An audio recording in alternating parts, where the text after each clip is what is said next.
thank you so much for taking your time on a happy Sunday. Thank you for having And us. yeah, how are you doing? How is everything going? So you have been on the road. I was also in Hamburg, and we will talk about it. But how is it going so far? It was great. I mean, Yeah. being back on the road and finally releasing our album, which is ready since almost a year. Mhm. Yeah, it just felt great, you know. Mhm. It was such a good experience to meet our fans again and Yeah, to share this new music with them, you know. yeah. And actually, also the two shows for the release show, the one in Hamburg and the one in Berlin. I think it was maybe the second time, at least for Berlin, that we were headliners, you know, like doing the show as headliners.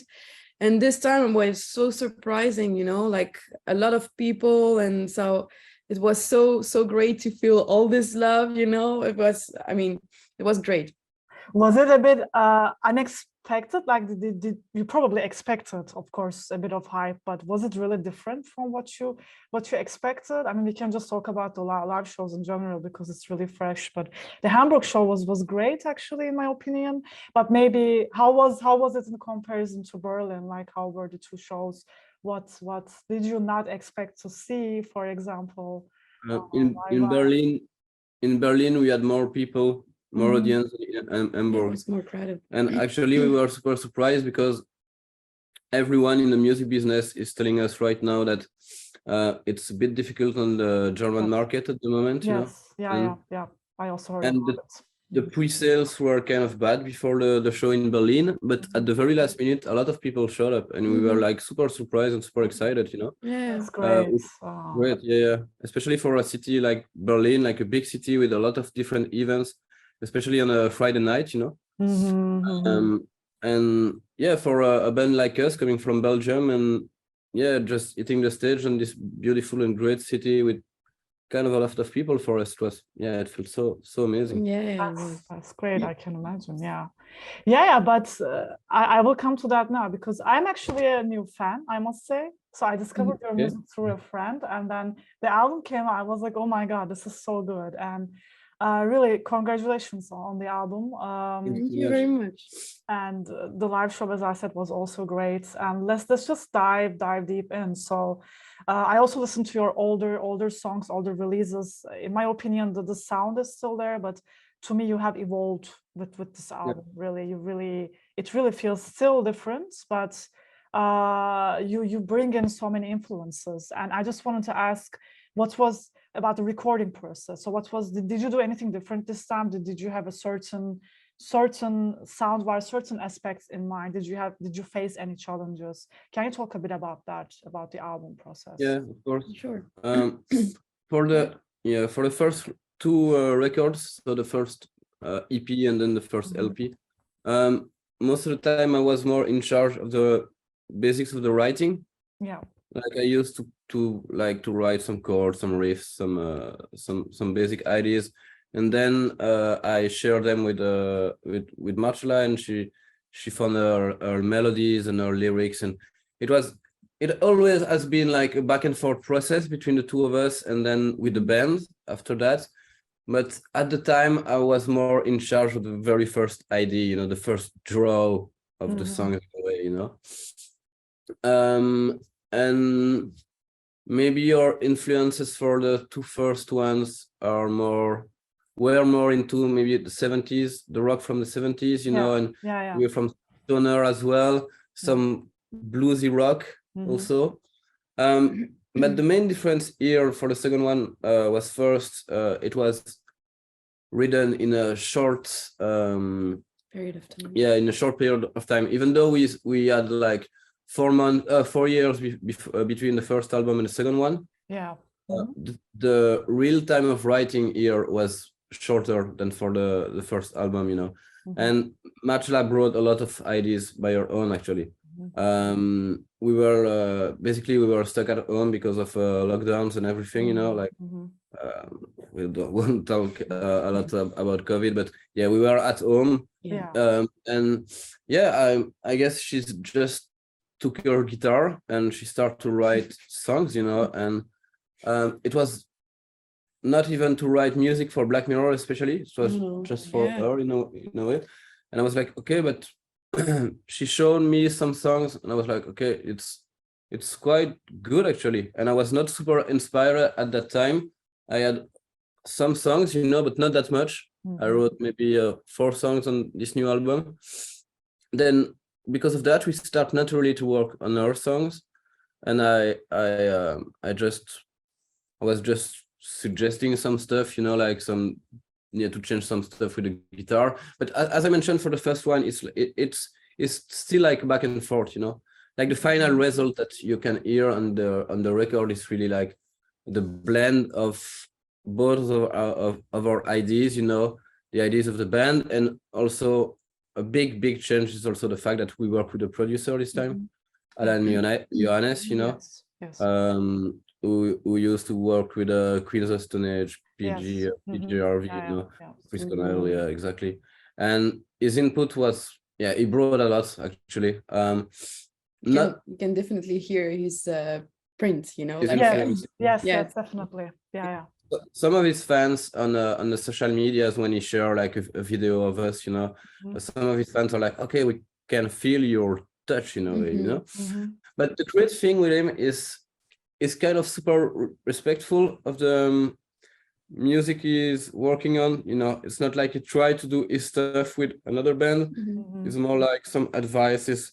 It's with him, it's always could you try this and that, and now you have to do this, Okay. It means it's a subtle difference maybe, but for a band it means a lot, because you feel like respected in your art, and is just here to help you to reach your potential in a way, Very constructive, right? In a way.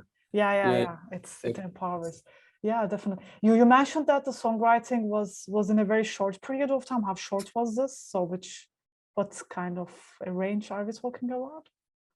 But it's difficult to say, because if you take a song like Ode to My Unborn Child, I wrote the basic idea like years ago, but we work on it like, let's say, like a year. No, not even. No, during it was during the lockdown, so 6 months. Exactly. From March 2020 to, let's say, late August. Okay. It was really the writing process, and then of course we had the recording process, and a lot of new ideas of arrangements and everything just came up during that time. But like really writing just the two of us together, it took maybe 6 months, even though some ideas like maybe 2 or 3 were written a little bit before, like the song tomorrow will be without us. I think I wrote it during a tour, maybe a tour we had with the Vintage Caravan for the release of our first album. But it was like an idea. Just an idea. It was super different. I'm not even sure I already had the riff. It was really super different. So it was just some of the songs were just ideas from before, and some songs came later. It's very interesting. Exactly. Because the album flows, but I could really feel that, like, some of them were you could feel it was very spontaneous, and it really made me wonder, okay, did you really come up with these ideas spontaneously, or was it a collection of some ideas? But it does make sense in a way. So for example, Snake Oil and Anthropocene were the last one we wrote before going on in the studio, and those songs were super spontaneous, right? I mean, it was like I had this idea, and then I make it listen to Pierre, and then we were like, those songs should be on the album, so let's work on it, and everything flowed, right? It was super intuitive, and now they are on the album, and we are super proud of those songs. It's like it was super. It was kind of fast, because we had to be fast for these two, because I remember you don't even show me the song. I was at home, and she was playing the song in her space, in her working space. And I was like, oh, what is that? Sounds good, And I just asked her, okay, did you wrote that, or was it something that you were just listening to, you know, like a song from another band, you know? Yeah. It was like, no, they are mine. And I was like, okay, we have like 2 weeks before entering the studio. Now we have to We have to wrap up. Yeah. yeah. Oh God. Okay. And the end of Snake Oil, for example, was very spontaneous because the very end, the crazy, let's say the crazy part when everything started to speed up, you know. We were in the studio. We already recorded the song, and I was like, okay, I missed something crazy at the very end. So and I just told to every musician, okay, guys, let's go in the studio. The key is like F minor, and let's just do something crazy. Marcella was like, yeah, I feel something like speeding up a lot. You know, she asked Jan, our drummer, to went really wild and crazy, and I think we did just 1 or 2 takes. No edits, some guitar overdubs, maybe 1 or 2, but it was really like the raw energy that we just record in the studio, you know. Yeah, you can definitely, as a listener, you can definitely feel this energy. Definitely, like it's a great approach, because some artists are very, you know, very strategic, or very they plan or whatever, even if they jam organically. But this I could really feel that it was so energetic, and this really does make sense from what you explained. Yeah. And you have certain themes in the album. So you have, of course, the personal themes, like in Snake Oil is about being manipulated, for example, as far as I read, whereas Ode to My Unborn Child is, for me, actually a very, as a woman, especially a very, yeah, it has a deeper meaning, a deeper message. You already mentioned that some ideas came before, but do you think that this pandemic situation, did it really kind of amp up the themes a bit more, or was this already, the ideas were already there well, the thing is that the lyrics, I always wrote the lyrics in the very end of the process, you know. So I'm waiting until the very last arrangement of the song, like we are sure of the structure of the song, you know. So and then I read because it happens so many times that she wrote the lyrics, and then we were like, okay, this verse is quite too long, let's remove it. Let's remove it, or let's cut it in 2. And then she's like, oh, it doesn't mean anything now. Yeah. So now I'm waiting the very last moment to write lyrics. And yeah, of course, during the lockdown, you know, I was reading a lot of books concerning the state of the planet, you know, or collapsology, or about the fact that we are in the era of the Anthropocene, some said, you know. So because I was looking for answers about how did we get in this situation, you know, the corona, the pandemic, you know. And to me it was really related to how we treat our planet, and how also we let's say, yeah, we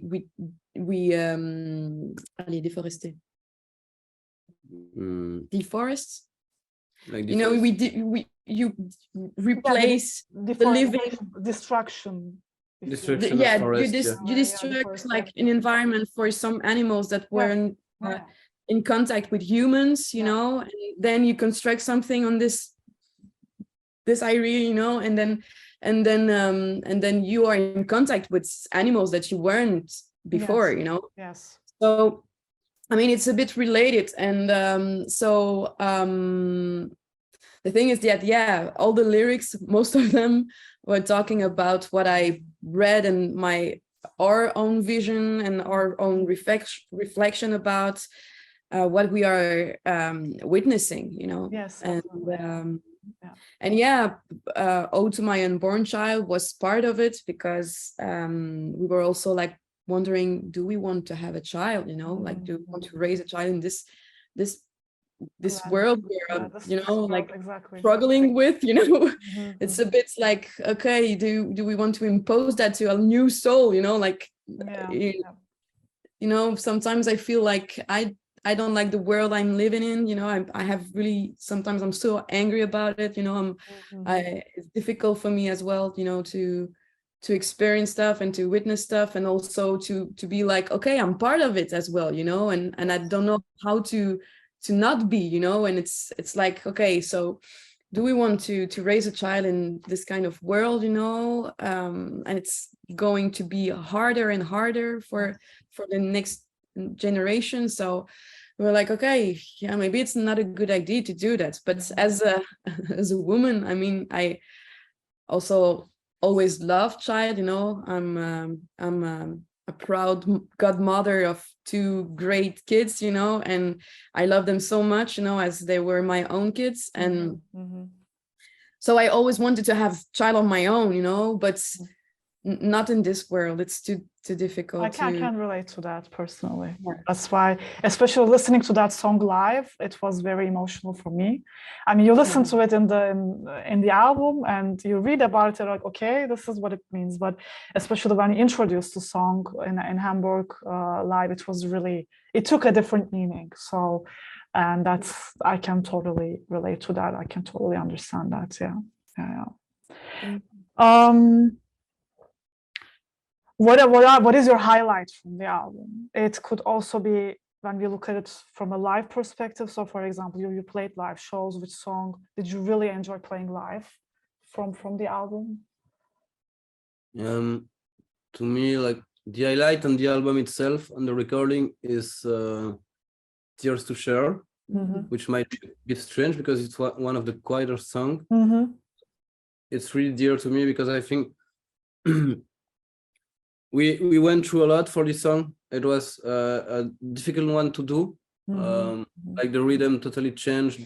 A lot of stuff changed actually. The very first version were more popish than that, you know. And we tried to manage to have like this ballad feel, but with some power as well, you know. Like the bridge, the voice of Marcella during the bridge always amazed me live sometimes, and I would like to stop playing just to look at her and to listen to her, because I think her performance is amazing. It's amazing, yes. And I remember in the studio we were with our producer Alain. He was in Los Angeles, so basically we had to do it remotely, you know. But we had a computer with Zoom, and it was with us in a way, you know. And I remember she finished her take, and everyone we were just voiceless, you know. I could, fantastic. And I still feel this. I still have this feeling every time I listen to the song, especially live, you know. I'm also super happy with my guitar solo at the end of that song. So you should explain how it went. Yeah, also crazy moments. Basically, we had this song done before entering the studio, and I knew I wanted to have like a guitar solo at the very end of the song. But I was not able to, I don't know. Sometimes you want something, but you just not able to just do it, you know. I was not super inspired.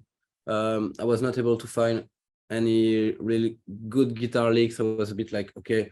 And I was a bit frustrated by that. And I talked about that with our producer, Alain. And I was like, okay, just fuck it. Go into the recording room. We will just make like 5-10 takes, you know, just play whatever you feel to play. And I ended up playing, 10 times, I think, something like that, maybe less, maybe more, but let's say something around 10, with some crazy, strange guitar sound, you know. And I was like, okay, now it's done. So what, you know? And from LA, it was just asking our sound engineer in Belgium, okay, just make me listen to this first take. Okay, this is good, this is good, this is good. And ask him to cut. And the same thing with the second one, same thing with the third one, etc., etc. And at the end, after maybe 5 minutes of editing, it was like super fast, you know. It took him less time to edit it than it took me to record everything, you know. I don't even know how it was manageable. But at the end, he was like, okay, you got it, you have a solo. And I was like, what? Wow. And we listened to it, and yeah, it was, it works, you know, in some way. I don't know how, I can't explain. we should ask him, you know. But I Yeah. was like, whoa, I was just blown away, you know. And now, then I had to learn it, to play it live, because I never played it. It's Yeah, about I like, mean, you can't cut your solo live, yeah, right? yeah. Yeah, It's like a puzzle, you know, in a way, like yeah, you know, yeah. yeah, it was really great to me. Yeah, Yeah. I would say this is my favorite song. Yeah, yeah. Maybe for you, but And yeah, it proves that Alain is really a genius, you know, when he does that, you know. I mean, we're so lucky to work with him as our producer. Yeah, definitely. I mean, production-wise, the albums is really fantastic. You can feel it. What about your highlights? What is your highlight, Marcella?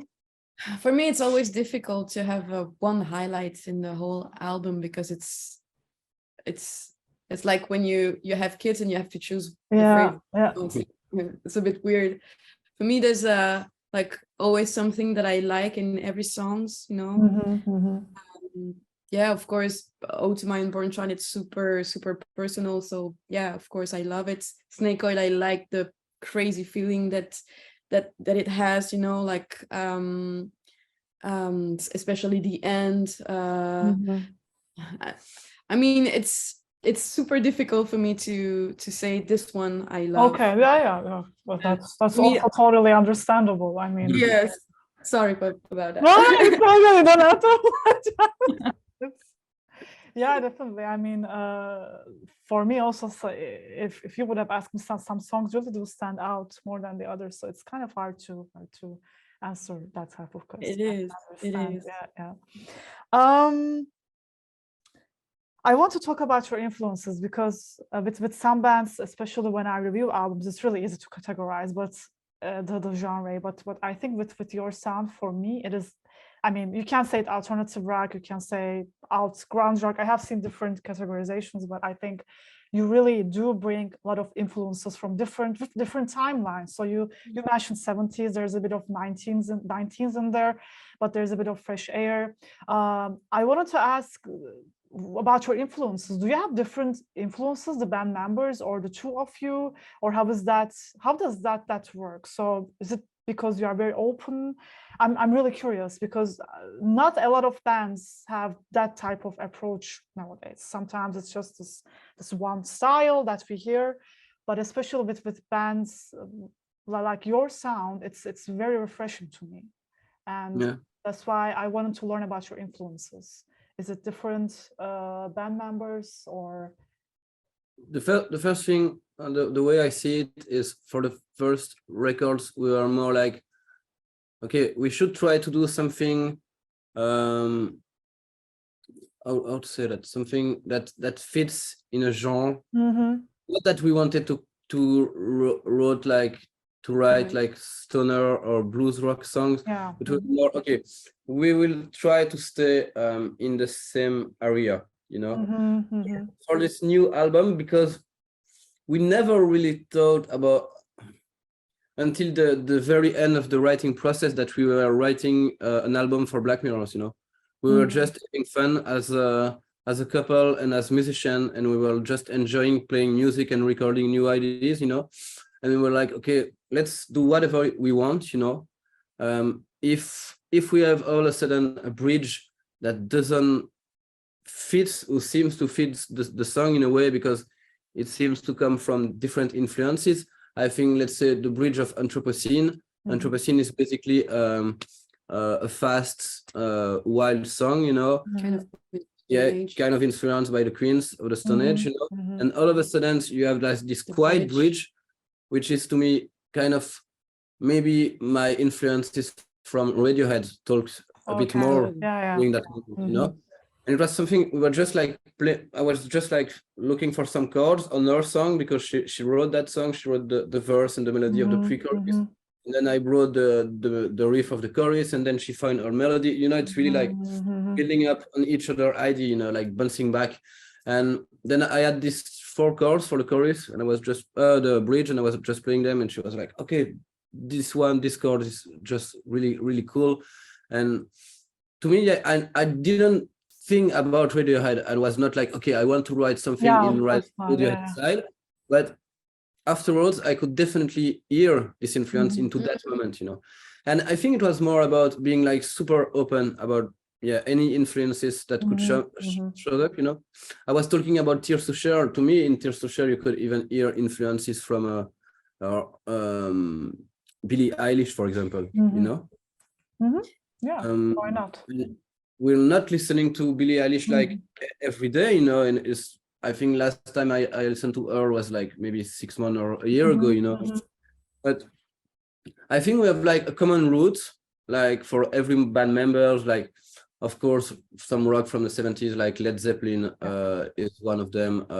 Queens of the Stone Age recently is one of them, and then everyone has like his own path, you know, and we try to mix it up when we play together, you know. That's also what I thought as well, though, that was exactly what I tried to say. Maybe I overcomplicated it, but because I could feel it. And I know some other bands who have a similar, let's say, constellation, and it's also similar with them. So it's really being open about it. Of course, you don't consciously say, okay, I'm now going to do this, but it's kind of subconsciously flow into the recording, songwriting, and I think it's really refreshing and so fantastic for listeners, because you have sometimes so many similar genres, but this is really your music included as well. This is very refreshing to listeners. I can confirm this. Yeah, so it's great. We talked about live shows, and Marcella, I noticed you have this like ritualistic attitude on stage sometimes. You like lose yourself, you dance. Yes. And I think you do not practice this probably. I think it just comes organically to you, but before the shows, is there, or in general, is there anything that you do to kind of prepare for that state of mind for live shows? Yeah, it's gonna sound a little bit like new agey, you know. I always called my protective spirits, but it sounds too new age. It makes sense to me. It does make sense to me. So it's true. So yeah, I always ask them to join and to me and to protect me and give me their strength. For example, I don't know if you can see it on stage properly, but I call the buffalo, so I'm like like this, you know. So and it's also anchors me also on earth, me.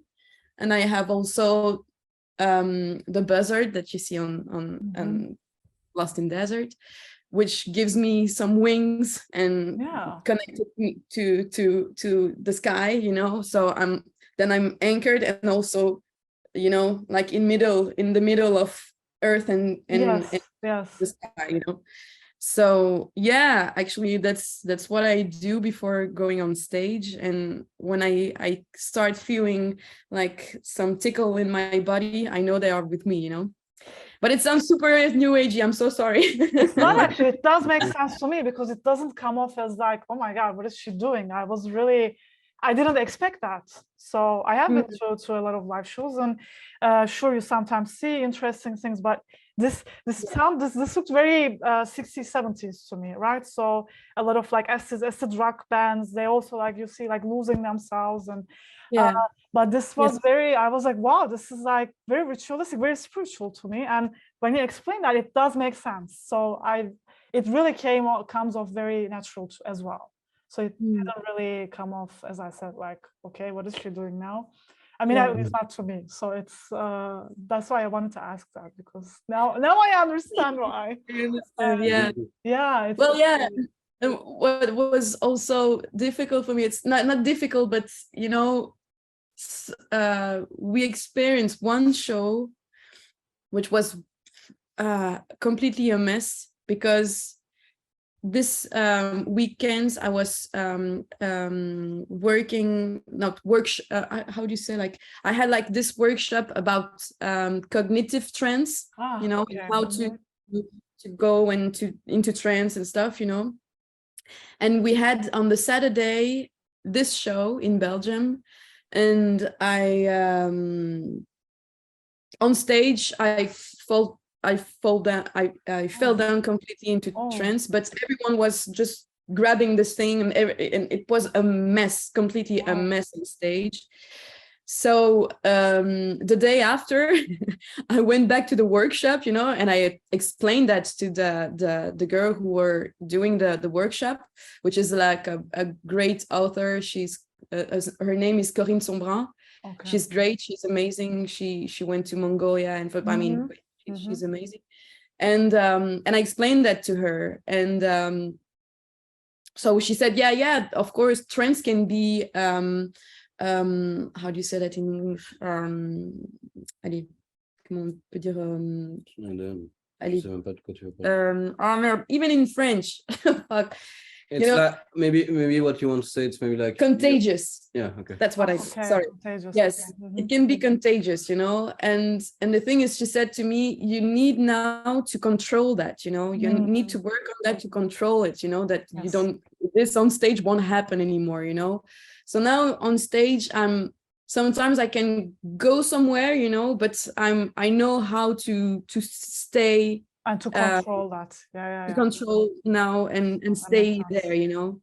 Yeah. Because it's energy work in the end, right? So it's a bit of you have to, you have to put your boundaries and you have to control, otherwise. But it's also great because, it's also great because of the thanks to the trance work. I mean, you can also reach a level where you don't see yourself doing things, you know, like you're just in the moment, in the present experiencing it. Yeah. Somehow you're doing stuff that you don't control sometimes, you know, but it's like very tiny trends, kind of, you know. Very interesting to hear this. Wow. Yeah, great. So I have like one last mini question that just like popped into my life, because your album is Tomorrow Will Be Without Us. What I want to ask is, will it be better without us? Or what do you think about that? There are a lot of meanings for us with this title. First, you can take it like from a personal point of view, you know, if you take tomorrow in a poetic sense, more like in the future. Yeah. One day or another, we will be just dead, you know. Yes. So it's kind of okay, we know that. No, let's do something with the time we have in between now and that moment of without us, you know. Then you can take it like on this maybe second level. It could mean without us as human beings on the planet, and then the answer to your question is like definitely yes, you know.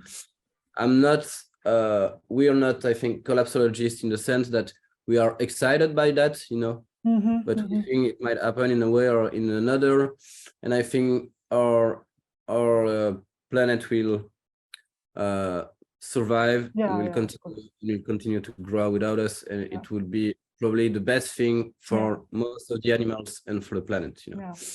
And then you have the third level, which is for us, I don't know if it's the more important, but it's probably the more important. All of them are super important, but maybe this one is the most. It's like us. It's not only us as human species, but it's like everything, like the plants, the animals, the total, and us as human, and then it's like thinking about, okay, it's not us, the human, and then the nature, it's us, like everyone, it's everything, you know, like we are connected by something, by an energy that connects everything, and we should start to understand that. Because if we will be able to understand that, we will be able to fight for a better world, to fight for us, like everything, everyone, every animals, every plants, and every living being, exactly. Totally agree. By saying that, I don't want to say that we are better than anyone. It's not like we understood something bigger than most of people, you know. We don't want to sound patronizing or anything. We are not a political party, you know. Just like the feelings and the emotion and the ideas we had during the time we wrote the album, you know. Nothing more than that. For us, it's a big thing, because it help us to to heal in a way, to Yeah. relieve a lot of bad feelings we had at the moment, and to go through that time. We always say that he always say that it was like a catharsis. But yeah, basically these are the three meanings of tomorrow will be without us. Yeah, it totally makes sense, and I really agree with your approach as well. So it's how it is. Yeah. All right. Thank you so much. That was it from my side. And have a great day, have a great time, and congratulations again. And hopefully see you soon somewhere on the road. Yes, that would be great. Yes. All right. Thank you for your time. Okay. Thank you so much. Cheers from Hamburg. Bye. Bye bye. Take care.